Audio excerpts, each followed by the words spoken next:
내가 중고차를 구매할 예정이라면 대입해서 생각해 보시면 큰 도움이 되실 겁니다.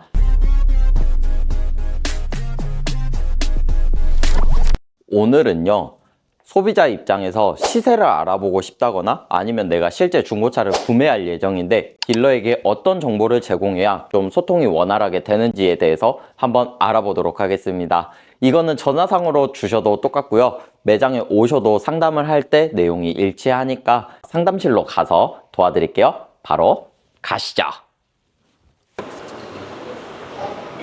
네, 실제 앞에 고객이 있다고 생각을 하고 상담하는 과정을 보여드릴 텐데요. 이 과정을 통해서 직접 내가 중고차를 구매할 예정이라면 대입해서 생각해 보시면 큰 도움이 되실 겁니다. 지금 시작할게요. 안녕하세요. 오늘 차량을 보러 오셨는데 간단하게 상담 먼저 하고서 매물을 검색하도록 하겠습니다. 혹시 생각하시는 차종이나 차량명이 있으실까요? 네, 그렇군요. 그럼 두 번째로 한번 여쭤볼게요. 혹시 오토인가요? 수동인가요?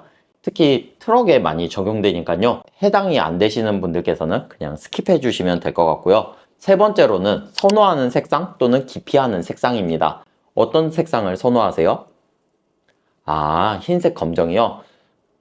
부연 설명을 조금 드리자면 흰색 검정은 우리나라에서 가장 인기가 많잖아요. 중고차 시장에서는 흰색과 검정이 아무래도 인기가 많다 보니까 선호도가 높으면 그게 가격에 반영이 됩니다. 이 점은 알아주시면 좋을 것 같네요.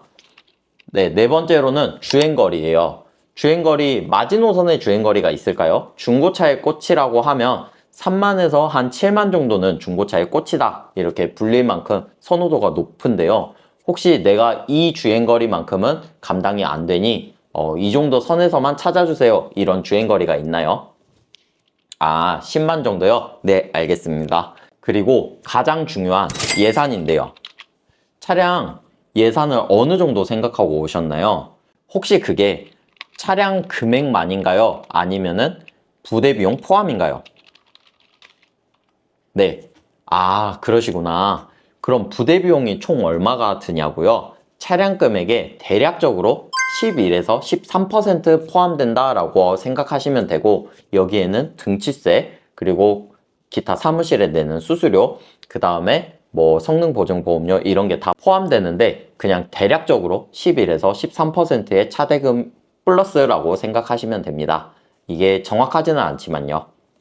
왜 내가 이 정도의 정보를 제공을 해야 되나요? 귀찮게 라고 생각하신다면, 신차는요, 컨디션이 대부분 유사하겠죠? 근데 중고차는요, 어디선가 누군가 사용하다가 이 시장으로 들어온 차량들이니만큼 컨디션이 같은 게 단 한 대도 없다고 말씀드릴 수 있겠네요. 그래서 이 정도의 정보를 제공해 주셔야 제한선 내에서 매물을 찾아드릴 수 있다, 이렇게 말씀드릴 수 있겠고요. 여기서 가장 오해가 발생되는 부분이 물론 민감한 금액이겠죠?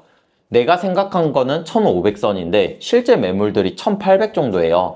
그러면 300 정도의 갭이 나니까 야, 이거 왜 이렇게 비싸냐, 너네가 이렇게 헤쳐먹는 거 아니냐 라고 말씀하실 수 있는데, 국내만 바라보는 게 아니라 저희는 해외 시장도 바라보고 인플레이션 그리고 신차 가격이 올라감에 따라서 중고차도 어느 정도 반영이 되기 때문에 고객의 생각과 실제 매물의 금액이 상이할 수 있다는 점을 꼭 알아주셨으면 좋겠습니다. 그만큼 이익이 나는 게 아니라 그만큼 땡겨오는 것도 어렵고 판매할 때 있어서 이 금액이 시장이 받아주는 금액이다, 이렇게 바라봐 주시면 좋을 것 같네요. 자, 제가 유선상으로 가장 많이 받았던 질문 두 가지인데요. 이거에 대해서 답변을 해드릴게요. 먼저 첫 번째입니다. 내가 용도를 알려줬으면 됐지 뭐 더 정보를 드려야 되나요? 이런 식의 질문을 많이 해주시는데요. 비슷한 예시 한번 들어드릴게요. 공인중개사 사무실 아무데나 들어가서요, 내가 집이 필요해서 그러는데 괜찮은 거 하나 추천해 주세요, 이렇게 던지는 것과 같습니다. 주거의 형태는요, 단독주택도 있고 오피스텔도 있고 여기에 아파트도 있고, 아파트라면 몇 층을 선호하는지, 가지고 있는 예산대는 얼마인지, 또 남향인지 북향인지 북서향인지, 그리고 이 매물이 어느 지역에 있는지조차 전혀 모르는 상태에서 괜찮은 매물이라고 추천드리기는 정말 어려울 겁니다. 이와 같이 제가 오늘 촬영해서 알려드렸던 이 정도의 기본적인 정보는 제공을 해주셔야 저희가 원활하게 상담이 진행 가능하고 서로의 시간과 비용을 아낄 수 있습니다. 적절한 예시 같죠? 두 번째는요, 주차장에 차들 많던데 돌아다니면서 그냥 내가 원하는 차 찾으면 되는 거 아닌가요? 라는 질문을 이제 현장에 오셔서 많이들 해주시는데요. 이는 서울에서 김서방 찾기 이런 속담 아시잖아요. 그런 것과도 비슷합니다. 그 이유에 대해서 말씀드리면 이 차량이 단지 내에 지하 4층부터 6층까지 해서 한 만여 대 정도가 실내에 주차가 돼 있는데, 외관상으로 차를 봤을 때는 몇 년식 이 정도는 알 수 있겠지만 이 차가 몇만 킬로인지 이런 거를 전혀 알 수 없잖아요. 그리고 교환 이력이 어디가 있고 보험사고 이력이 어떻게 돼 있는지도 전혀 알 수 없고, 외관상으로 봤을 때는 대부분 상품화 작업이 되어 있고 웬만하면 깔끔하게 되어 있기 때문에 괜찮은 것 같은데 라고 하지만 금액도 천차만별입니다.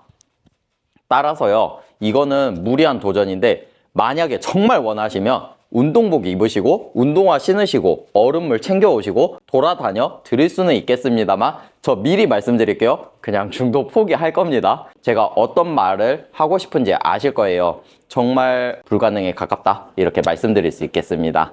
제 영상을 보시고 중고차 구매 또는 중고차 시세 파악을 위해서 정말 상담 전화를 많이 주고 계시는데요.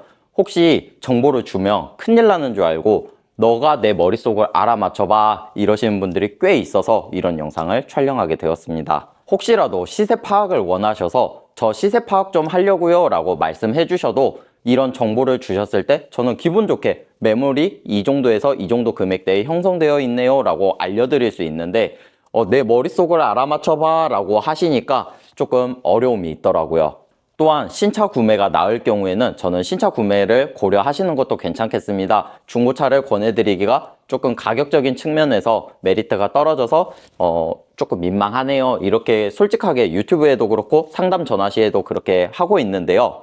가끔 그럴 거면 내가 신차를 사지 왜 중고차를 물어봅니까 하시는 분들께서 있는데, 그런 부분에서는 좀 씁쓸한 것 같습니다. 진입장벽이 낮은 중고차 딜러라는 특성상 어떤 사람은 성격이 되바라진 사람도 있고 어떤 사람은 정말 성실하게 일하면서 정당한 이유만 챙겨가고 남을 속이지 않으면서 일을 하려는 정직한 딜러도 있거든요.